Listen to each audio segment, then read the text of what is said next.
तेज है, पलक झपकते ही काम कर दिया, छल कर दिया।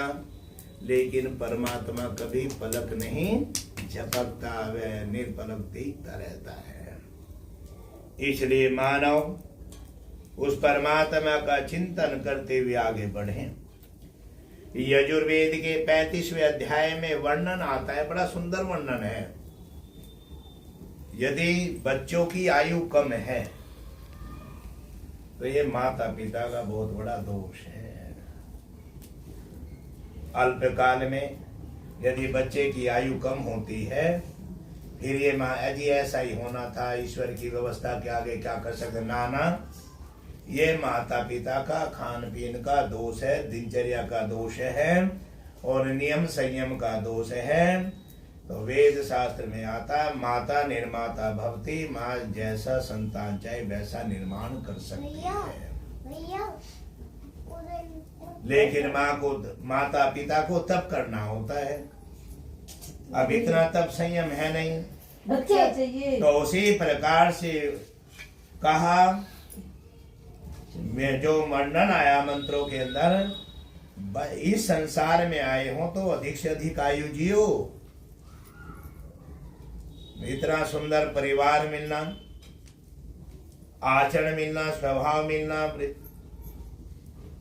और इस जीवन में रहते हुए आगे उन्नति करना। आज कह ही देते हैं वातावरण बहुत जहरीला बन गया है। और यह दृश्य हम देखते हैं, कुछ दृश्य ऐसे होते हैं बड़ा कष्ट होता है। माता पिता है, अपने बच्चों को खूब खाना पीना अच्छा खिलाते पिलाते हैं, चॉकलेट भी देते हैं, जो इच्छा होती है सब देते हैं। तो अभी 10 दिन पहले का दृश्य था चौक का ही। एक लड़का एक लड़की को चॉकलेट दे रहा, बार बार उसके अंगों को छीट रहा बता रहे थे है ना, बताया था मैंने उस दिन भी।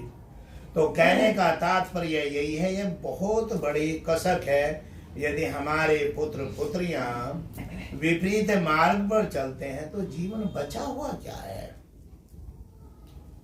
और ये विषम परिस्थितियां माता पिता को जान देना चाहिए।